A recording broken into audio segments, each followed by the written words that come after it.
Dear students, today we'll discuss the last topic of the chapter solutions, which is colligative properties, and this is an important topic.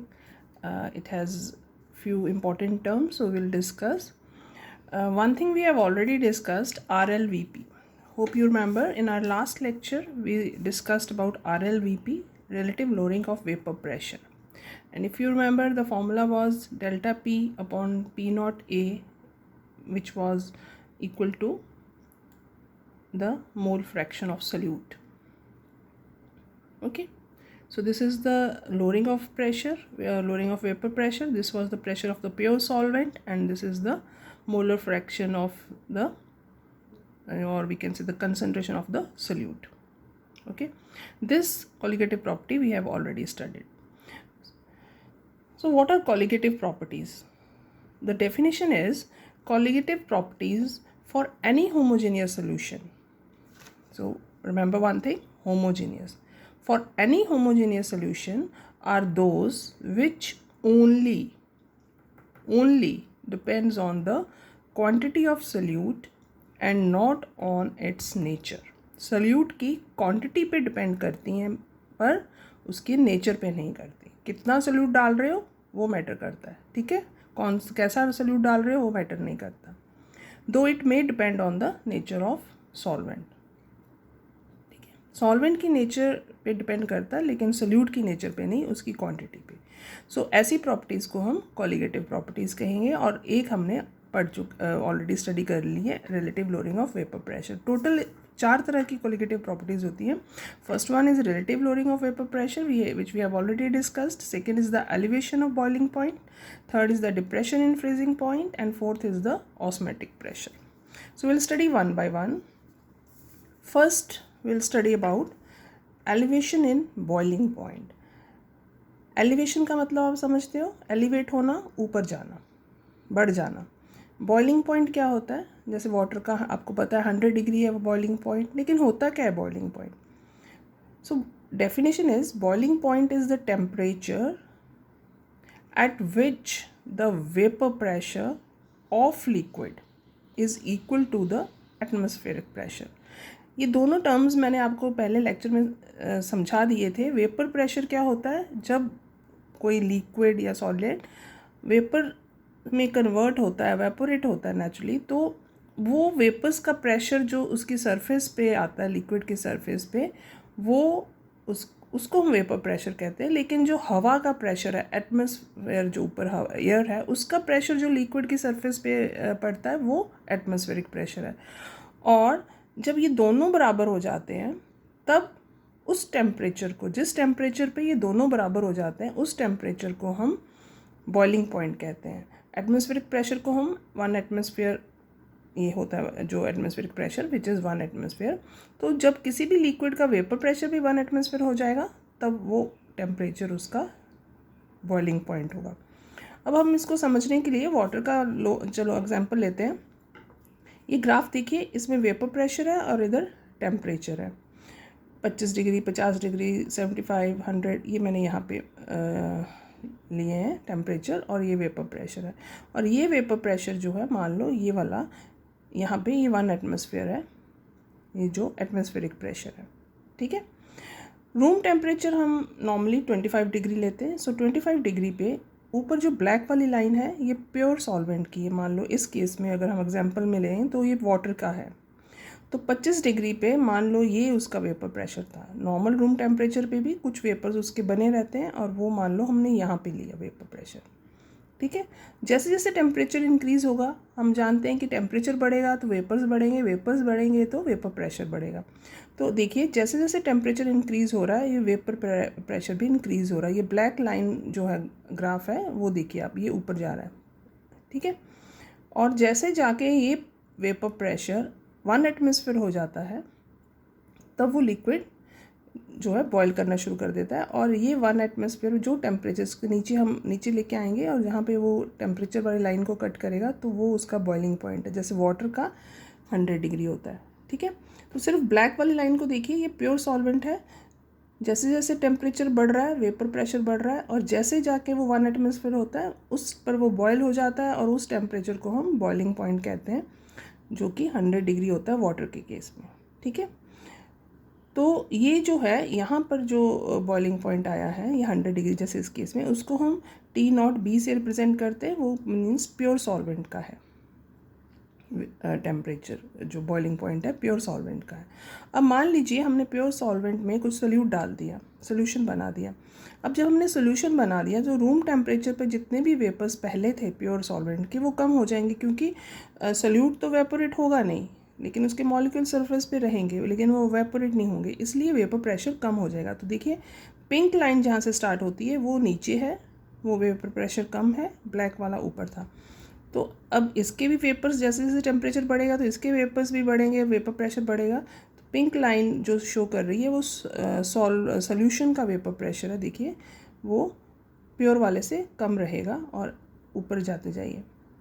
और अब देखिए वो जहाँ पे जाके cut करेगा इसको 1 एटमॉस्फेरिक लाइन को, वेपर प्रेशर को, वो अब सोल्यूशन का टेम्परेचर जो है वो बताएगा हमें बॉइलिंग पॉइंट। यहाँ से अब नीचे आते हैं तो वो कुछ ना कोई कहीं ना कहीं वो 100 से आगे चलकर ज़्यादा है। ठीक है, ये वाला टेम्परेचर जो है TB ये सोल्यूशन का है, T0B प्योर सॉल्वेंट का था। तो TB जो है इस ग्राफ से क्लियर है कि TB जो है वो T0B से ज़्यादा है, तो बढ़ गया ना टेम्परेचर बॉइलिंग पॉइंट।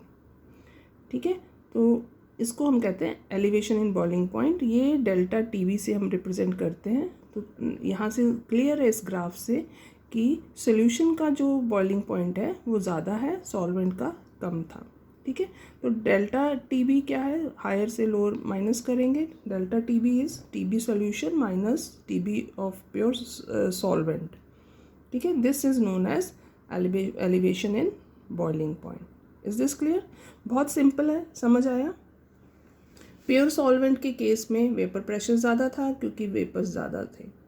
जब सोल्यूट डाल दिया तो वेपर प्रेशर कम हो गया, क्योंकि सोल्यूट वेपोरेट नहीं होता है तो कंट्रीब्यूट नहीं करता है, जो हमने सेकंड केस में पढ़ा था पहले वाले लेक्चर में।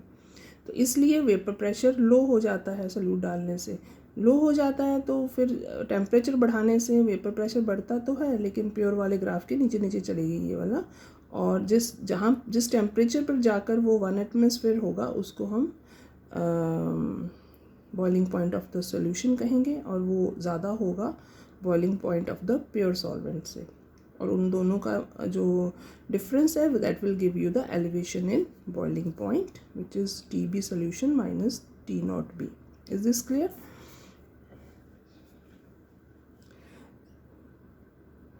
So this elevation in boiling point it is proportional to the concentration of the solute। जितना हम solute डालेंगे उस पर ही डिपेंड करेगा elevation in boiling point। Okay, ये solute की कंसनट्रेशन है। तो कंसनट्रेशन टर्म हम यहाँ वो लेंगे, वो कंसनट्रेशन टर्म लेंगे जो टेम्परेचर इंडिपेंडेंट हो, मीन्स टेम्परेचर पे डिपेंड ना करती हो, नहीं तो ये सब गड़बड़ हो जाएगा। तो वो कंसनट्रेशन टर्म क्या है, molality M, which is temperature independent. ठीक है, so delta TB is proportional to molality because molality is temperature independent। अब प्रोपोर्शनैलिटी साइन तो हटाना है हमें, तो हटाएंगे तो कांस्टेंट लगेगा। सो KB कांस्टेंट लगाया जाता है। What is KB? KB is the molal elevation constant of solvent. Okay, अब डेल्टा TB किसके बराबर आया, KB इंटू मोलैलिटी। मोलैलिटी का फॉर्मूला आपको मालूम है, mass of solute over molar mass into mass of the solvent in kg। तो ये फॉर्मूला हो गया, अगर ग्राम्स में है तो ऊपर 1000 से मल्टीप्लाई कर देंगे। ठीक है, so this is the formula of elevation in boiling point. Is this clear? So this is simple, इसके बेस पे न्यूमेरिकल्स होंगे, तो इसलिए फॉर्मूला जो है आपको अच्छे से समझना है। So this was the second colligative property. Now we'll study the next, which is the third colligative property, depression in freezing point। ये समझने के लिए पहले हम फ्रीजिंग पॉइंट समझ लेते हैं। फ्रीजिंग पॉइंट क्या होता है, आप दिमाग में रखिएगा, पानी का बर्फ़ आइस में चेंज हो जाना। ठीक है, वो क्या होता है, जिस टेम्परेचर पे वाटर आइस में कन्वर्ट होता है उस टेम्परेचर को हम फ्रीजिंग पॉइंट कहते हैं, है ना। 0 डिग्री है वाटर का। टेक्निकली क्या होता है freezing point? Is that temperature of any substance at which vapor pressure of its liquid state is equal to vapor pressure of its solid state। अब देखो ये सभी लिक्विड्स के लिए होगा, लेकिन हम समझने के लिए वाटर को ध्यान में रखते हैं। वाटर का भी वेपर प्रेशर होता है, प्योर वाटर का ज़्यादा होता है, उसके वेपर्स ज़्यादा बनते हैं, लेकिन आइस के ऊपर भी कुछ वेपर प्रेशर होता है। सॉलिड्स का भी वेपर प्रेशर होता है, बहुत कम होता है, जो टेम्परेचर जैसे हम कम करते हैं तो वो और कम होता जाता है, ठीक है। लेकिन सॉलिड्स का भी वेपर प्रेशर होता है। तो जब वाटर का वेपर प्रेशर आइस के वेपर प्रेशर के बराबर आ जाएगा, उस टेम्परेचर को हम फ्रीजिंग पॉइंट कहते हैं, ठीक है। ये मैं एग्जांपल लेके बता रही हूँ, ऐसा दूसरे लिक्विड्स के साथ भी है, ठीक है। अब इसको भी हम ग्राफ से समझेंगे। Let's see. सिमिलरली जैसे हमने पहले बनाया था, ऊपर यहाँ इस एक्सिस पे वेपर प्रेशर लेंगे और यहाँ पे टेम्परेचर लेंगे नीचे, ठीक है। और ये जो ग्राफ है ये वाला, ये प्योर लिक्विड का है, लिक्विड स्टेट का है, ठीक। टेम्परेचर बढ़ता है, वेपर प्रेशर बढ़ता है, तो इसलिए ये शेप है ग्राफ की। ब्लैक लाइन जो है वो प्योर वाटर या प्योर सॉल्वेंट का ग्राफ है, ठीक है। अब जब हमने उस पर सोल्यूट डाल दिया, अब ये देखिए ये प्योर सॉल्वेंट का था, उसका सॉल्वेंट की नहीं बात करें, प्योर उसका लिक्विड का, खाली लिक्विड का, जैसे सिर्फ पानी था तो वेपर प्रेशर और टेम्परेचर का जो ग्राफ बनाएंगे तो ये ब्लैक वाली लाइन आएगी, ठीक है। अब इस पिंक लाइन को देखिए, ये पिंक लाइन जो है ये वाली, देखिए एक चीज़ क्लियर करती हूँ, जो ब्लैक लाइन है ना, ये सॉलिड स्टेट, पानी की सॉलिड स्टेट जो आइस है, ये ब्लैक लाइन उसका ग्राफ है, ठीक है। और ये पिंक लाइन जो है वो लिक्विड स्टेट का ग्राफ है, वाटर का, ठीक है। कंफ्यूज नहीं होना, दो ग्राफ्स हैं, एक ये ब्लैक लाइन और एक ये ऊपर वाले पिंक लाइन पतली वाले। ये ग्राफ बनाया गया है जो आइस के ऊपर वेपर प्रेशर है उसका, जैसे जैसे टेम्परेचर कम हो रहा है ये वेपर प्रेशर भी कम हो रहा है, एकदम नीचे फॉल कर रहा है, ठीक है। ये सॉलिड का है। और ये वाला जो पिंक लाइन है ये लिक्विड की है, पानी की है, ठीक है। जैसे जैसे टेम्परेचर कम होगा तो इसका वेपर प्रेशर भी कम होगा, ठीक है। और जब इसका वेपर प्रेशर इस लाइन को कट करेगा सॉलिड वाले वेपर प्रेशर की, तो ये कॉमन पॉइंट आ गया जहाँ दोनों सॉलिड और लिक्विड का वेपर प्रेशर सेम हो जाता है। उस केस में हम नीचे आते हैं, जो टेम्परेचर है वो फ्रीजिंग पॉइंट है, T0F से हम रिप्रेजेंट करते हैं। इस केस में हम प्योर वाटर और उसका ही जो सॉलिड स्टेट है आइस, ठीक है, पानी को जमाने के बाद जो जैसे बर्फ़ बन जाती है, तो वो वाला जो है प्योर वाटर का जो सॉलिड स्टेट है ये उसका ग्राफ है, और ये प्योर वाटर जो लिक्विड स्टेट में है ये उसका ग्राफ है। और जहाँ पे दोनों कट करते हैं वो जो टेम्परेचर है वो उसका फ्रीजिंग पॉइंट है, ठीक है। वाटर के केस में वो 0 डिग्री होता है। अब हमने क्या किया, उस पानी में कुछ डाल दिया, शुगर डाल दी, मान लो सोल्यूशन बन गया, ठीक है। जब सोल्यूशन बन जाएगा तो उसका वेपर प्रेशर जो होगा वो नेचुरली है कि सोल्यूशन का कम हो जाता है वेपर प्रेशर, ठीक।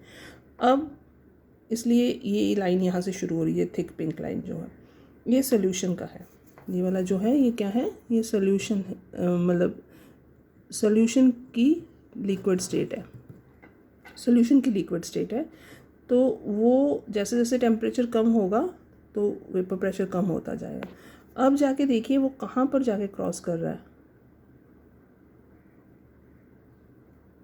सॉलिड स्टेट, वो तो प्योर ही है सॉलिड स्टेट तो, लेकिन सोल्यूशन बना दिया, उसमें शुगर वगैरह कुछ डाल दिए पानी में, तो ये इस ग्राफ को जब कट करेगा तो अब जो यहाँ पे जो टेम्परेचर आएगा नीचे वो सॉल्यूशन का फ्रीजिंग पॉइंट होगा।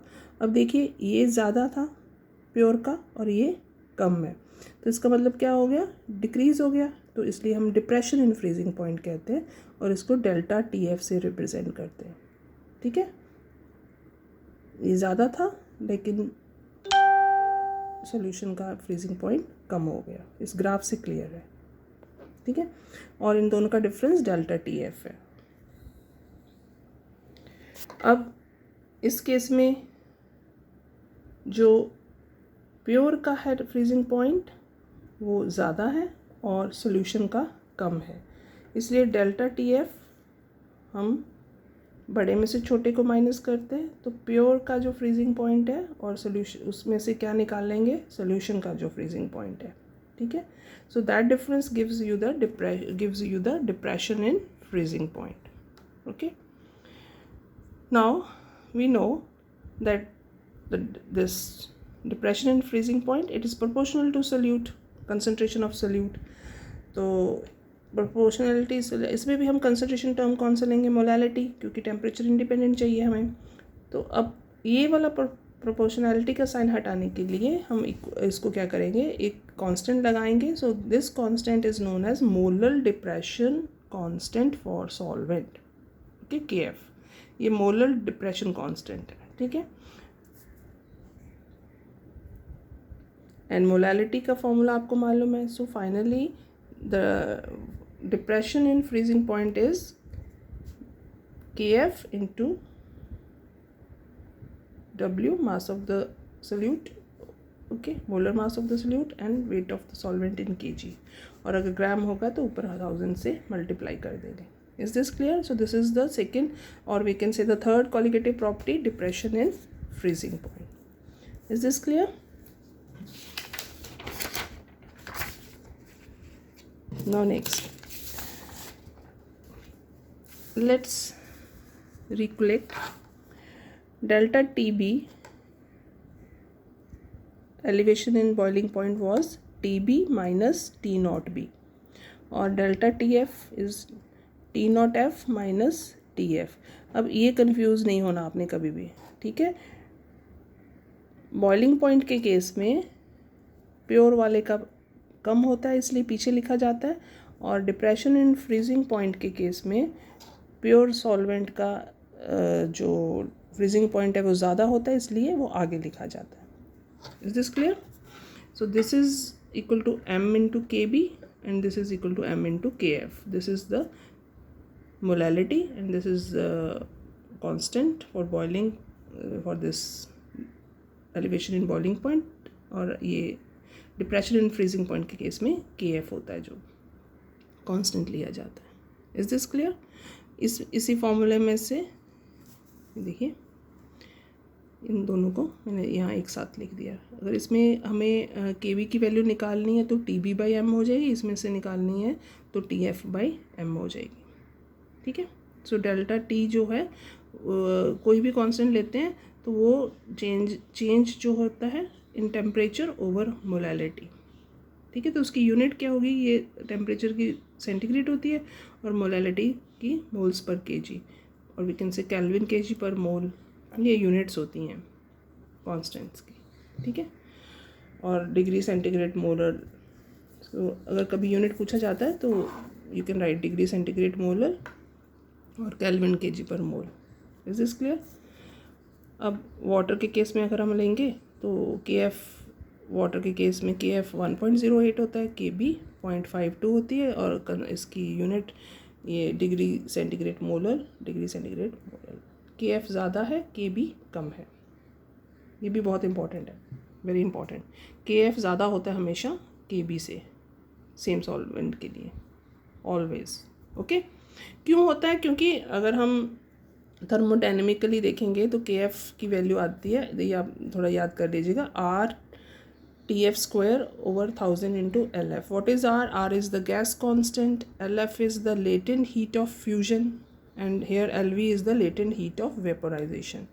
अब हमेशा लेटेंट हीट ऑफ वेपोराइजेशन ज़्यादा होता है लेटेंट हीट ऑफ फ्यूजन से, हमेशा ये ज़्यादा होता है।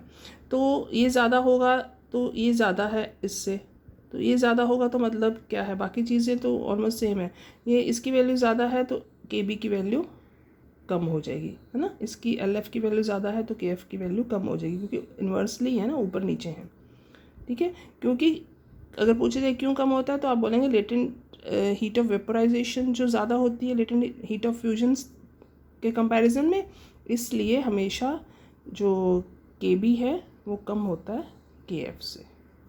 Okay, is this clear? So this was all regarding depression in freezing point and elevation in boiling point. The last colligative property which we'll study is osmotic pressure. This is also very simple. Osmotic pressure, तो pressure से ही related रहेगा ये भी। Osmotic pressure को हम पाई से represent करते हैं, ठीक है। इसमें इसको समझने के लिए we should know what is semi permeable membrane. Semi का मतलब क्या होता है, बीच, सेमी कुछ आधा आधा ऐसा कुछ होता है ना बीच बीच का। तो SPM या सेमी परमेबल मेम्ब्रेन जो होती है वो क्या होती है, ऐसी मेम्ब्रेन जो एक टाइप के मॉलिक्यूल्स को तो अपने पास अपने अंदर से जाने दे, दूसरे को नहीं, छोटों को जाने देगी, बड़ों को नहीं। ओके, मान लीजिए आपने लाइक चाय पत्ती है और चाय है ना, चाय बनाने के बाद जो रहता है उसमें चाय पत्ती भी होती है और चाय भी होती है, और उसको छन्नी से छानते हैं तो चाय तो निकल जाती है लेकिन पत्ती ऊपर रह जाती। क्यों ऊपर रह जाती? क्योंकि उसके मॉलिक्यूल्स का साइज़ या पार्टिकल्स का साइज़ बड़ा था, ठीक है, उसके होल्स, छन्नी के होल्स से, तो इसलिए वो भी सेमी परमेबल मेम्ब्रेन है। नॉर्मली क्या होता है सोल्यूशन में, सोल्यूट के जो मॉलिक्यूल्स होते हैं या पार्टिकल्स होते हैं वो बड़े होते हैं, सॉल्वेंट के छोटे होते हैं। तो सोल्यूट के पार्टिकल्स मेम्ब्रेन से नहीं जा पाते, सॉल्वेंट के चले जाते हैं, ठीक है, सेमी परमेबल मेम्ब्रेन के बीच में से। अब मान लो हमने अब देखिए इसको समझने के लिए, सेमी परमेबल मेम्ब्रेन तो आपको समझ आ गया।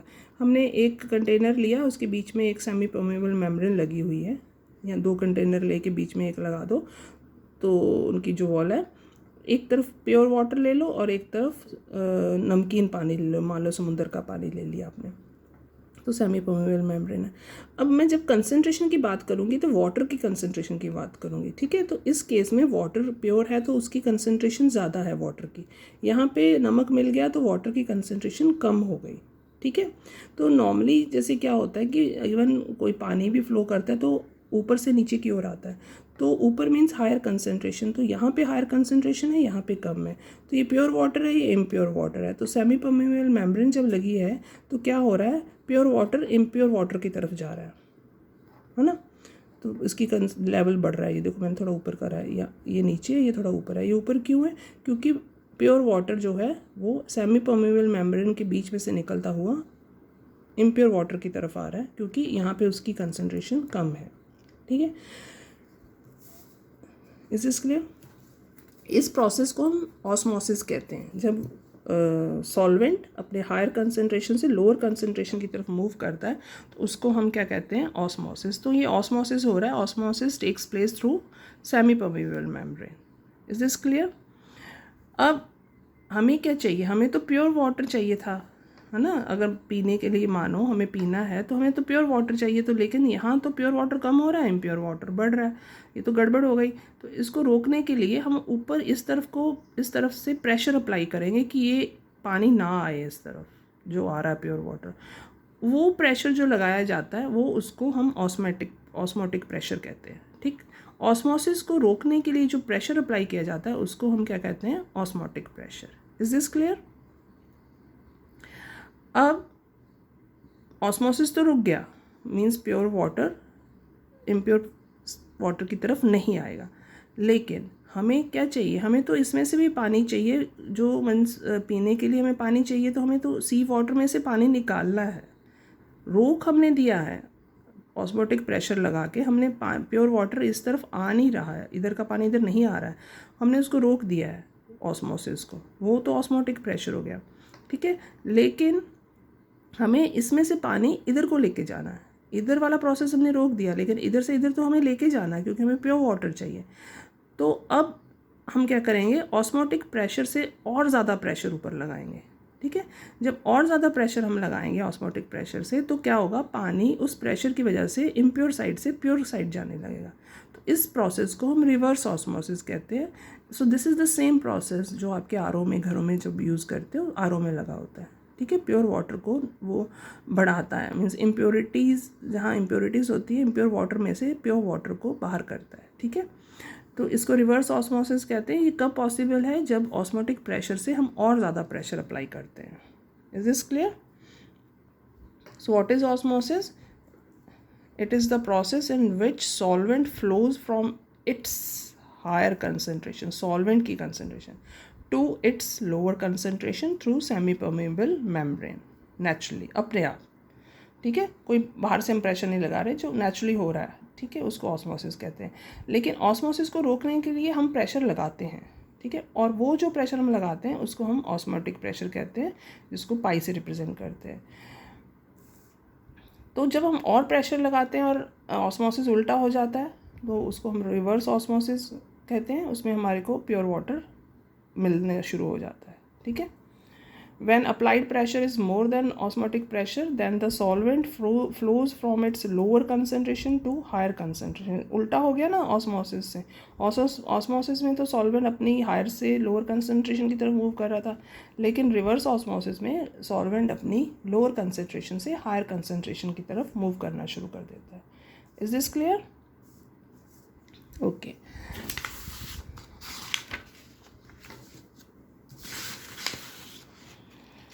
अब हमने एक समरी देख लेते हैं। समरी देखने से पहले एक इसका फॉर्मूला जो है पाई का या ऑस्मोटिक प्रेशर का, वो भी हम देख लेते हैं। आइडियल गैस इक्वेशन एक बहुत कॉमन सी इक्वेशन है, आप सबको याद होगी, P V is equal to N R T. ठीक है, पी क्या है, प्रेशर है, तो प्रेशर की जगह हम पाई ले देंगे, क्योंकि पाई ऑस्मोटिक प्रेशर है ना, तो इस केस में हम पी की जगह पाई लिखते हैं। तो ये इक्वेशन क्या बन जाएगी, pi V is equal to N R T. हमें पाई की वैल्यू चाहिए, पाई की वैल्यू क्या हो जाएगी, एन अपॉन वी। वी यहाँ आ जाएगा नीचे, pi is equal to n upon v RT. n upon v, we know it is concentration, so we can say pi is equal to CRT. Okay, R is the gas constant and T is the temperature. Okay, C is the concentration, pi is the osmotic pressure. So this is the formula for calculating osmotic pressure. Is this clear? So अब हम recap के लिए ये चारों formulas जो हमने पढ़े हैं, फॉर्मूले, वो हम देख लेंगे। So relative lowering of vapor pressure, d delta P upon P naught a, जो सॉल्वेंट का, प्योर सॉल्वेंट का प्रेशर था, that is equal to molar concentration of solute. Delta T B M K B, delta T F M K F, pi is equal to C R T. So these are important फॉर्मूले। आप इसको समझ गए होंगे, याद करिएगा, और इसके बेस पे न्यूमेरिकल्स आप प्रैक्टिस करिएगा, करके देखिएगा न्यूमेरिकल्स। और अगर कोई न्यूमेरिकल करने में दिक्कत आती है, नहीं कोई समझ आता है, तो मेरे को पर्सनली आप कांटेक्ट करके पूछ सकते हैं, समझ सकते हैं। Is this clear? So this was all regarding the colligative properties and this is the end of the chapter. जो लास्ट वांट ऑफ इक्वेशन वगैरह है, वो जो लास्ट टॉपिक है, वो इस साल डिडक्ट हो गया, वो नहीं है रिवाइज सिलेबस में, तो वो हम नहीं करेंगे। यहाँ तक कॉलिगेटिव प्रॉपर्टीज़ तक ही ये चैप्टर है जो एग्ज़ाम में आएगा, तो इसको थॉरली आप स्टडी करिए। This is very simple chapter. एक बार सारे वीडियोस एक साथ करके देख लीजिए। ओके, और अगर कोई प्रॉब्लम है तो आप मुझसे पूछ सकते हैं, और चैप्टर्स आप साथ साथ रिवाइज़ करिए, क्योंकि एग्ज़ाम्स आएंगे आपके, अभी ज़्यादा दिन नहीं है। तो ऐसा नहीं है कि आपको लास्ट में जाकर सब रिवाइज़ करना है, आप साथ साथ जो भी पढ़ाई हो रही है उसको डेली बेसिस पे आप अपना रिवाइज़ करते रहिए, ताकि एग्ज़ाम में आपको प्रॉब्लम नहीं आएगा। Is this clear?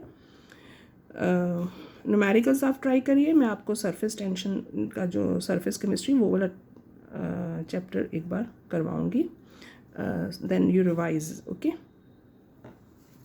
Thank you.